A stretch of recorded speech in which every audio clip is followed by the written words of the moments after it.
Forks High School had a frightening total of only 357, now 58, students. There were more than 700 people in my junior class alone back home. All of the kids here had grown up together. Their grandparents had been toddlers together. I would be the new girl from the big city, a curiosity, a freak. Maybe, if I looked like a girl from Phoenix should, I could work this to my advantage, but physically, I'd never fit in anywhere.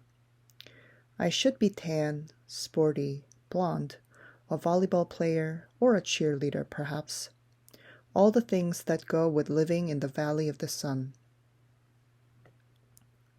Instead, I was ivory-skinned, without even the excuse of blue eyes or red hair, despite the constant sunshine.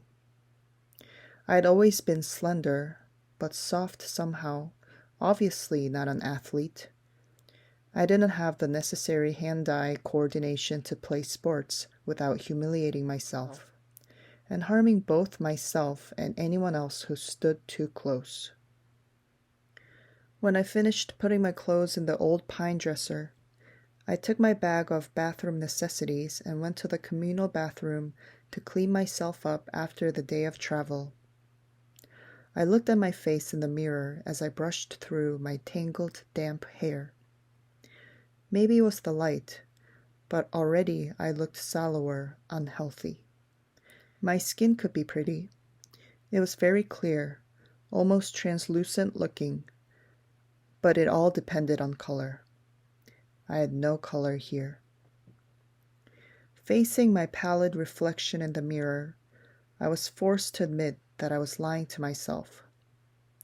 It wasn't just physically that I'd never fit in. And if I couldn't find a niche in a school with 3,000 people, what were my chances here? I didn't relate well to people my age. Maybe the truth was that I didn't relate well to people, period. Even my mother, who I was closer to than anyone else on the planet, was never in harmony with me, never on exactly the same page. Sometimes I wondered if I was seeing the same things through my eyes that the rest of the world was seeing through theirs. Maybe there was a glitch in my brain. But the cause didn't matter. All that mattered was the effect, and tomorrow would be just the beginning. I didn't sleep well that night, even after I was done crying. The constant whooshing of the rain and wind across the roof wouldn't fade into the background.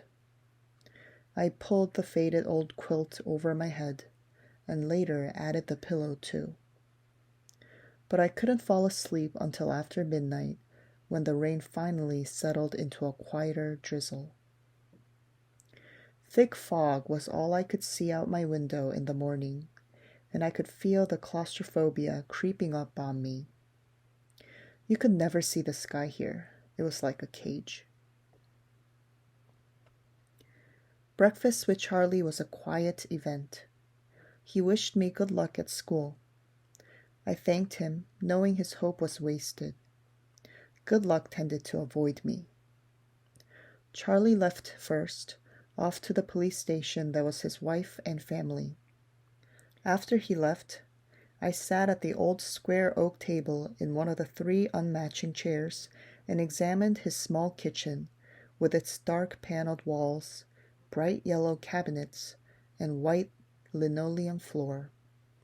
Nothing was changed. My mother had painted the cabinets 18 years ago in an attempt to bring some sunshine into the house. Over the small fireplace in the adjoining handkerchief-sized family room was a row of pictures. First, a wedding picture of Charlie and my mom in Las Vegas, then one of the 3 of us in the hospital after I was born, taken by a helpful nurse, followed by the procession of my school pictures up to last year's. Those were embarrassing to look at.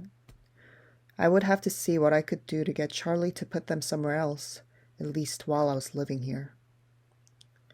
It was impossible being in this house, not to realize that Charlie had never gotten over my mom. It made me uncomfortable.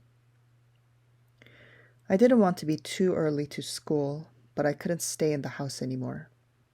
I donned my jacket, which had the feel of a biohazard suit, and headed out into the rain.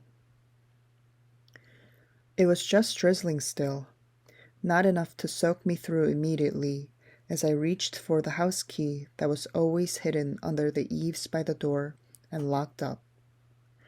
The slushing of my new waterproof boots was unnerving. I missed the normal crunch of gravel as I walked. I couldn't pause and admire my truck again as I wanted. I was in a hurry to get out of the misty wet that swirled around my head and clung to my hair under my hood. Inside the truck, it was nice and dry. Either Billy or Charlie had obviously cleaned it up, but the tan upholstered seats still smelled faintly of tobacco, gasoline, and peppermint. The engine started quickly, to my relief, but loudly, roaring to life and then idling at top volume. Well, a truck this old was bound to have a flaw. The antique radio worked, a plus that I hadn't expected. Finding the school wasn't difficult, though I'd never been there before. The school was, like most other things, just off the highway. It was not obvious that it was a school. Only the sign, which declared it to be the Forks High School, made me stop. It looked like a collection of matching houses built with maroon-colored bricks. There were so many trees and shrubs I couldn't see its size at first. Where was the feel of the institution? I wondered nostalgically. Where were the chain-link fences, the metal detectors? I parked in front of the first building, which had a small sign over the door reading Front Office. No one else was parked there, so I was sure it was off limits, but I decided I would get directions inside instead of circling around in the rain like an idiot. I stepped unwillingly out of the toasty truck cab and walked down a little stone path lined with dark hedges. I took a deep breath before opening the door. Inside, it was brightly lit and warmer than I'd hoped. The office was small, a little waiting area with padded folding chairs, orange-flecked commercial carpet, notices and awards cluttering the walls, a big clock ticking loudly. Plants grew everywhere in large plastic pots, as if there wasn't enough greenery outside. The room was cut in half by a long counter, cluttered with wire baskets full of papers and brightly colored flyers taped to its front. There were 3 desks behind the counter, one of which was manned by a large, red-haired woman wearing glasses. She was wearing a purple t-shirt, which immediately made me feel overdressed. The red-haired woman looked up. "Can I help you?" "I'm Isabella Swan," I informed her, and saw the immediate awareness light her eyes. I was expected, a topic of gossip no doubt. Daughter of the chief's flighty ex-wife, come home at last. "Of course," she said.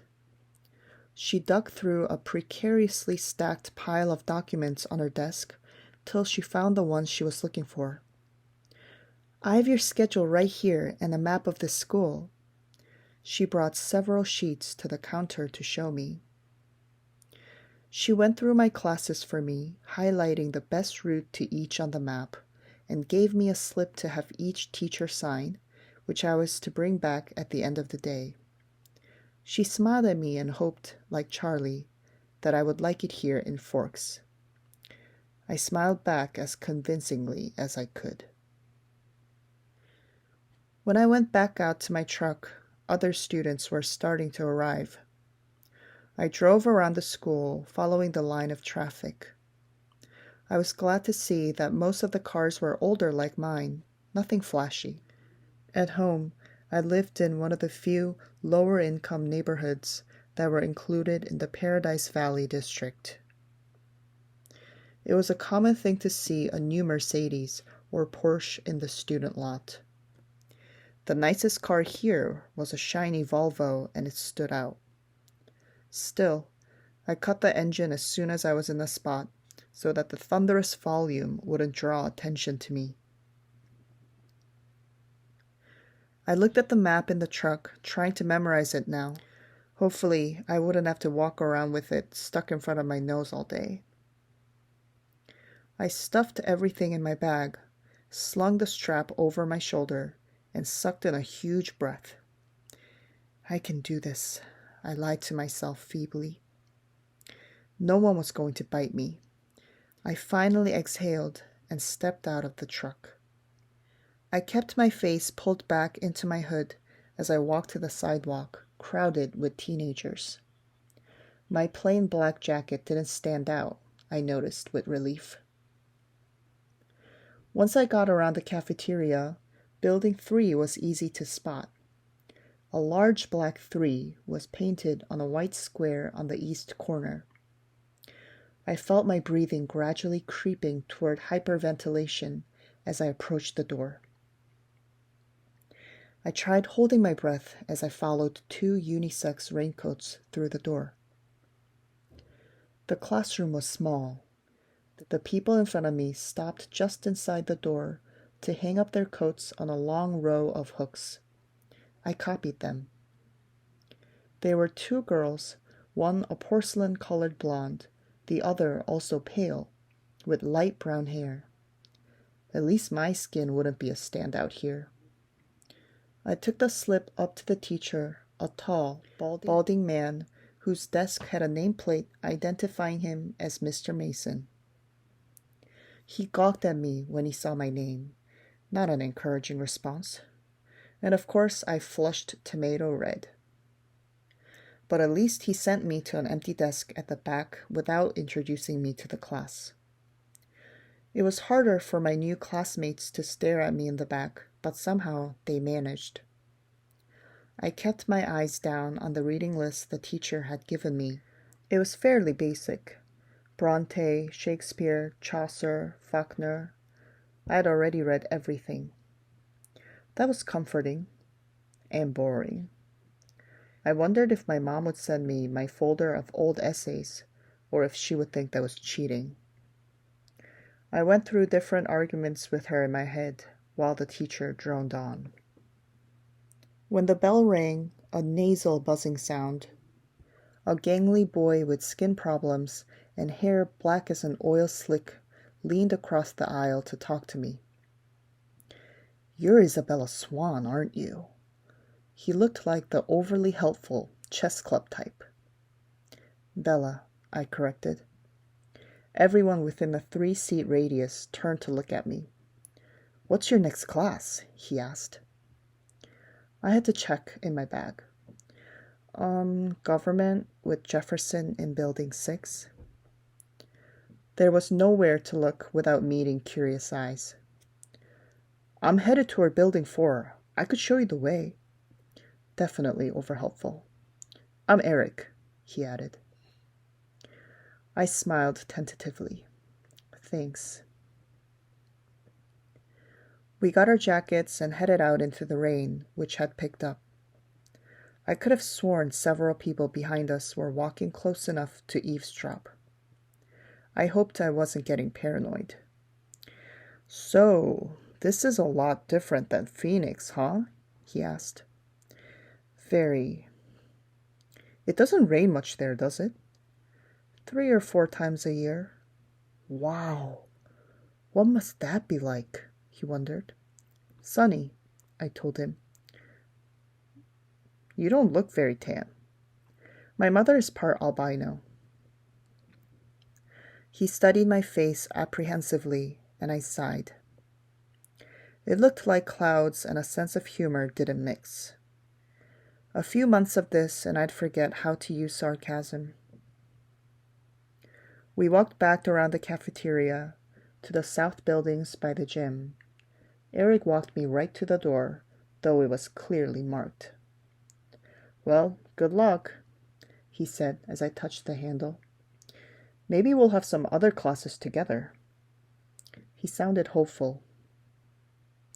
I smiled at him vaguely and went inside.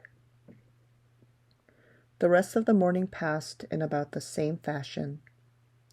My trigonometry teacher, Mr. Varner, who I would have hated anyway just because of the subject he taught, was the only one who made me stand in front of the class and introduce myself. I stammered, blushed, and tripped over my own boots on the way to my seat. After 2 classes, I started to recognize several of the faces in each class. There was always someone braver than the others who would introduce themselves and ask me questions about how I was liking forks. I tried to be diplomatic, but mostly I just lied a lot. At least I never needed the map. One girl sat next to me in both trig and Spanish, and she walked with me to the cafeteria for lunch. She was tiny, several inches shorter than my 5 feet 4 inches, but her wildly curly dark hair made up a lot of the difference between our heights. I couldn't remember her name, so I smiled and nodded as she prattled about teachers and classes. I didn't try to keep up. We sat at the end of a full table with several of her friends, who she introduced to me. I forgot all their names as soon as she spoke them. They seemed impressed by her bravery in speaking to me. The boy from English, Eric, waved at me from across the room.